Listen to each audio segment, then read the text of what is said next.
اللہ کا ایک بندہ تھا، وہ بازار سے گزر رہا تھا، بلکہ اس کی رحمتیں بہانے ڈھونڈتی ہیں، ذرا دیکھیے منظر۔ تو اس نے دیکھا ایک شرابی ہے، وہ گندی نالی پہ گرا ہوا ہے اور گندے پانی سے اس کا منہ گندا ہو رہا ہے۔ انسان کے احترام کے ناطے دل میں ترس جاگا اور اس کو وہاں گندی نالی سے اٹھایا اور اس کا منہ دھویا اور گھر کا رستہ دکھایا۔ خیر شام ہوئی، رات پڑی، جب پچھلا پہر ہوا تو وہ بزرگ جنہوں نے دن کو شرابی کا منہ دھویا تھا تو وہ مسجد میں تہجد پڑھنے کے لیے آئے، تو کیا دیکھا کہ وہی شرابی جو دوپہر کو گندی نالی پہ دھت پڑا تھا آج اس بزرگ سے بھی پہلے مصلی پہ کھڑا ہو کے نماز پڑھ رہا ہے۔ تو بڑی حیرت ہوئی کہ یہ تو وہ دن والا شرابی ہے اور میں نے آج اس کا منہ دھویا تھا، نشے میں دھت پڑا تھا۔ تو حیرت کا اظہار کیا تو ہاتف سے آواز آئی، میرے بندے تو نے اس کا منہ دھو دیا تھا، میں نے اس کا دل دھو دیا ہے۔ تو جب بندہ اللہ کے حضور توبہ کرتا ہے، اس کے حضور معافی مانگتا ہے، تو پھر وہ کتنا عطا کرتا ہے، اور بندے کے گناہوں کو معاف ہی نہیں کرتا بلکہ اس کے گناہوں کو نیکیوں میں بدل کے رکھ دیتا ہے۔ یہ بندے پر اللہ کی کرم نوازیوں کے برستے رنگ ہیں۔ التائب من الذنب کمن لا ذنب لہ، گناہ سے توبہ کرنے والا ایسا ہوتا ہے جیسے اس نے گناہ کیا ہوا ہی نہیں۔ حدیث پاک میں آتا ہے کہ قیامت کے دن ایک شخص اپنا نامہ اعمال کھولے گا اور اسے فرمایا جائے گا کہ اپنے نامہ اعمال کو پڑھو، تو وہ نامہ اعمال پڑھنا شروع کرے گا۔ اب اس نے بڑے بڑے جرم کیے ہوں گے اور چھوٹے چھوٹے گناہ بھی کیے ہوں گے۔ اب اللہ سے حیا کرتے ہوئے، شرم کرتے ہوئے جو بڑے گناہ ہیں ان کو چھوڑتا جائے گا، صرف نظر کرتا جائے گا اور چھوٹے چھوٹے گناہ پڑھتا جائے گا۔ جب وہ سارا نامہ اعمال پڑھ چکے گا تو آواز آئے گی، بندے جا، میں تیرے سارے گناہوں کو بدل کے نیکیوں میں تبدیل کر دیا۔ تو وہ کہے گا، اے اللہ ابھی تو میرے بڑے بڑے گناہ رہتے تھے جو میں نے ابھی پڑھے ہی نہیں۔ تو جب یہ بات اللہ کے محبوب نے ارشاد فرمائی تو حضور اتنا مسکرائے کہ صحابہ کو حضور کی داڑھیں نظر آنے لگی۔ پہلے وہ کہہ رہا ہے کہ چھوٹے چھوٹے گناہ پڑھتے اور بڑے چھوڑتا چلا جاتا ہے، اور جب یہ اسے پتا چلا کہ ان گناہوں کو بدل کے نیکیوں میں تبدیل کر دیا جائے گا تو وہ کہتا ہے ابھی تو بڑے بڑے گناہ میرے رہتے تھے۔ تو اللہ کی یہ کرم نوازیوں کے رنگ ہے کہ وہ گناہوں کو بدل کے نیکیوں میں تبدیل کر دیتا ہے، اور بندہ جتنا بڑا گناہ گار تھا جب سچے دل سے اس کے حضور توبہ کرنے کے لیے حاضر ہوتا ہے تو پھر اتنا ہی بڑا نیکوکار بن جاتا ہے۔ سیدنا عمر فاروق رضی اللہ تعالی عنہ کا زمانہ تھا، اور آپ جانتے ہیں وہ ہاتھ میں درہ رکھتے تھے اور گلیوں میں گشت کیا کرتے تھے رات کو۔ دن کو بھی آپ دیکھتے تو ایک شرابی تھا جو ہاتھ میں شراب کی بوتل لیے آ رہا تھا، اچانک گلی کا موڑ کاٹا تو آگے حضرت عمر آ رہے تھے، ایک دم ڈر گیا اور دل ہی دل میں کہا، اے اللہ حضرت عمر کے قہر سے بچا لے، ساری زندگی شراب نہیں پیوں گا۔ سچی توبہ کر دی اور جلدی سے وہ شراب کی بوتل بغل میں دبا لی۔ اتنے میں حضرت عمر بھی سر پہ پہنچ گئے اور کڑک کے کہا، گرج کے کہا کہ یہ تیرے پاس کیا ہے؟ تو تھی تو شراب۔ اب ڈرتے ہوئے اس نے کہا، حضور یہ سرکہ ہے۔ تو حضرت عمر فرمایا، نکالو۔ اب وہ تھر تھر کانپ رہے اور بغل سے وہ شراب کی بوتل نکالی۔ جب نکالا تو وہ شراب نہیں تھی، سرکہ بن چکا تھا۔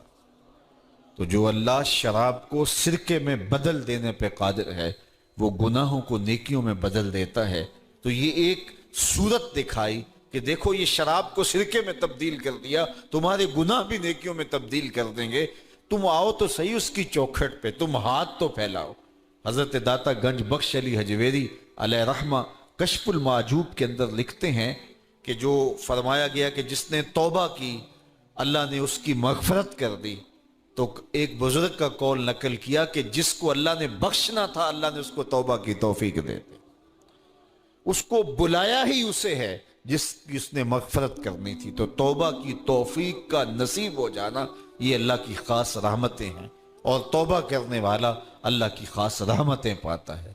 توبہ کرنے والا جب اس کے حضور حاضر ہوتا ہے تو اللہ تعالیٰ اس پہ بہت خوش ہوتا ہے۔ اللہ کے محبوب علیہ السلام نے باقاعدہ ایک مثال سے یہ حقیقت سمجھائی کہ توبہ کرنے والے کے لیے اللہ کی خوشی کا عالم کیا ہوتا ہے، اللہ کیسے خوش ہوتا ہے توبہ کرنے والے پر۔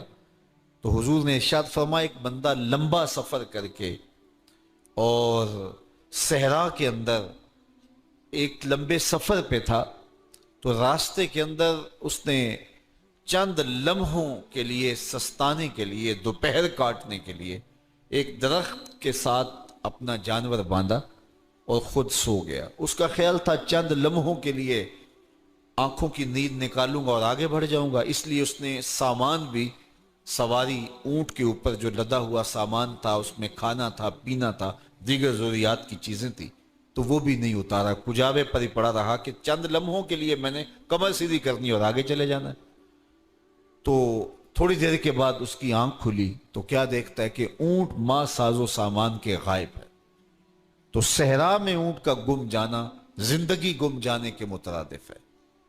تا حد نظر نہ کوئی آبادی، نہ کوئی انسانی وجود، تو پھر زندگی نہیں موت کے منہ میں اپنے آپ کو دھکیل لینا ہے جنگل میں، اگر آپ کے پاس کچھ باقی نہیں بچتا ہے۔ تو اس نے دیکھا کہ سواری غائب ہے، سواری غائب ہے تو اس کے اوپر جو سامان تھا وہ بھی غائب ہے، تو وہ دائیں بائیں بھاگا دوڑا اس خیال سے کہ میں جو ہے وہ اپنی سواری کو تلاش کر لوں، لیکن سواری نہیں مل پائی۔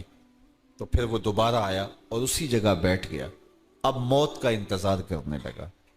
چونکہ صحرا میں سواری گم گئی اور میلوں تک انسانی آبادی ہی نہیں ہے، تو وہیں پیاس سے ہلکان ہوا، بے چین ہوا، وہاں درخت کے ساتھ ٹیک لگا کے موت کا منتظر ہو کے بیٹھ جاتا ہے، اور یوں بیٹھے بیٹھے اس کی آنکھ لگ جاتی ہے۔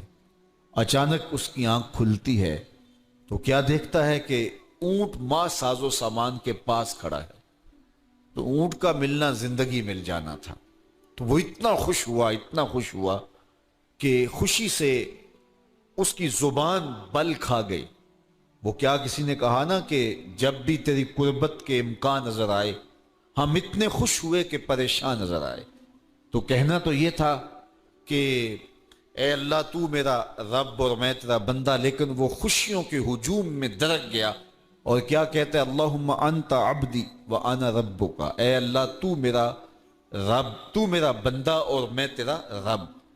تو اس قدر وہ خوشیوں میں درک گیا کہ اس کو اپنی زبان پہ قابو اور کنٹرول نہ رہا۔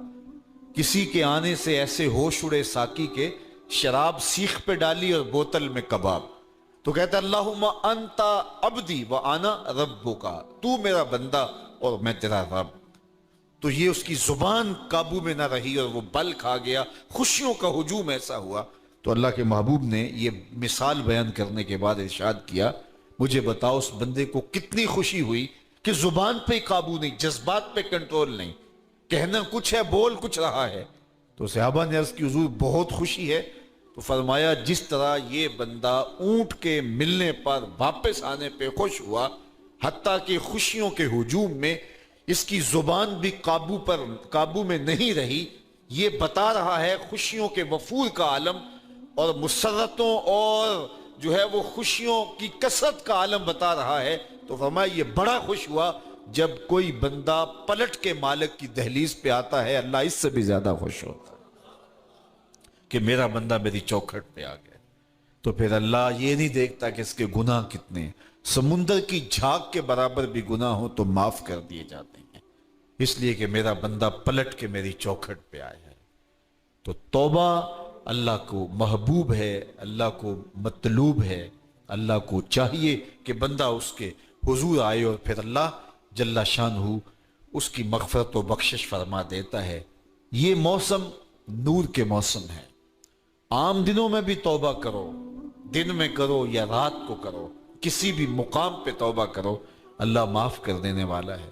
لیکن یہ خاص ایام تو ایسے ہیں کہ اللہ کی رحمتیں بندوں کو معاف فرما دیتی ہیں، اور اگر کوئی توبہ کا جو ہے وہ دامن پکڑ کے آ جائے، اس کے حضور حاضر ہو جائے، تو پھر اللہ تعالیٰ جل شانہ بندوں کی خطائیں بھی معاف کرتا ہے اور ان کے گناہوں کو بدل کے نیکیوں میں تبدیل کر دیتا ہے۔ خوش نصیب ہیں وہ لوگ جو ان بابرکت ایام میں اپنی بخشش کا سامان کر لیتے ہیں، اور ان سے بڑا بدبخت بھی کوئی نہیں جو ان سہانے موسموں میں بھی پیاسے رہتے ہیں اور ان موسموں میں بھی ان کی بخشش و مغفرت نہیں ہو پاتی۔ رت سہانی ہو، موسم اچھا ہو، تو مجھے بتاؤ کہ جو اس موسم میں بھی اپنے آپ کو محروم رکھے تو اس سے بڑی بد نصیبی کیا ہوگی۔ اللہ کے محبوب علیہ السلام نے منبر کی تینوں سیڑھیوں پہ قدم رکھتے ہوئے آمین آمین پکارا، تو حضور علیہ السلام سے عرض کیا گیا یا رسول اللہ صلی اللہ علیہ وسلم، ہر سیڑھی پہ قدم رکھتے ہوئے آپ نے آمین کہا، تو آپ نے کس بات پہ آمین کہا؟ فرمایا جبریل امین حاضر خدمت ہوئے اور انہوں نے کہا اس شخص کی ناک خاک آلود ہو جو ماہ صیام رمضان المبارک کو پائے اور اپنی بخشش نہ کروا سکے۔ تو میں نے اس پہ آمین کہا کہ اتنا مقدس مہینہ نصیب ہو، اتنا سہانا موسم آئے اور وہ پھر جہاں کھڑا تھا وہی کا وہی کھڑا رہے۔ میں اور آپ اپنا محاسبہ کر سکتے ہیں۔ موسم رحمت اور فصل نور رمضان المبارک اپنا آدھا سفر طے کر چکا ہے، یہ مبارک مہینہ آدھا سفر اس کا بھی باقی ہے۔ تو میں اور آپ ذرا اپنے آپ کو اپنے ضمیر کی عدالت میں کھڑا کر کے اپنے آپ کو دیکھ کر کے دیکھیں، سوچیں کہ ہم نے ان 15 دنوں کے اندر کتنا سفر طے کیا۔ 29-30 شعبان کو ہم جہاں کھڑے تھے، کیا ہم آج بھی وہیں کھڑے ہیں یا ہمارا کچھ سفر بہتری کا ہوا ہے؟ اور اگر ہم وہیں کے وہیں کھڑے ہیں تو پھر ابھی وقت ہے، ہم بقیہ 15 دنوں میں اللہ کی رضا جوئی کے لیے کوشاں ہو جائیں، ورنہ کتنی بڑی وعید ہے۔ جبریل دعا کر رہے ہیں اور اس پہ حضور آمین کہہ کے مہر لگا رہے ہیں، اس شخص کی ناک خاک آلود ہو جو ماہ صیام کو پائے اور اپنی بخشش نہ کروا سکے۔ مجھے اور آپ کو پتہ ہے کہ ہم کہاں کھڑے ہیں۔ بل الانسان علی نفسہ بصیرہ ولو القی معاذیرہ، انسان خود اپنے آپ کو جانتا ہے کہ میں کہاں کھڑا ہوں، وہ اپنے آپ کو خود دیکھتا ہے۔ ایک تو فیصلہ قیامت کے دن ہوگا، نامہ اعمال تولے جائیں گے اور نامہ اعمال کے تلنے کے بعد پتہ چلے گا نیکیاں کتنی ہیں اور برائیاں کتنی ہیں۔ لیکن ایک ہم اپنے ضمیر کے اندر ترازو گاڑ کر کے اپنے عمل تول سکتے ہیں اور ہمیں پتہ ہے ہم نے نیکیاں کتنی کی، ہمیں پتہ ہے ہم نے برائیاں کتنی کی۔ جو نیکیاں کی ان میں اللہ کی رضا کے لیے کتنی کی، لوگوں کے دکھاوے کے لیے کیا کیا، خواہش نفس کے لیے کیا کیا۔ لوگ اس کو نیکی سمجھتے رہے لیکن ہم تو سمجھتے ہیں وہ نیکی ہے کہ نہیں ہے۔ اس طرح جو برائیاں کی وہ تو برائیاں ہیں۔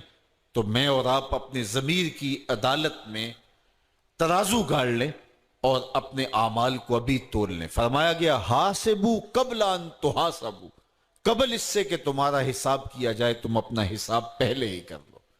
تو اپنے اندر کی ستھرائی، اپنے اندر کی پاکی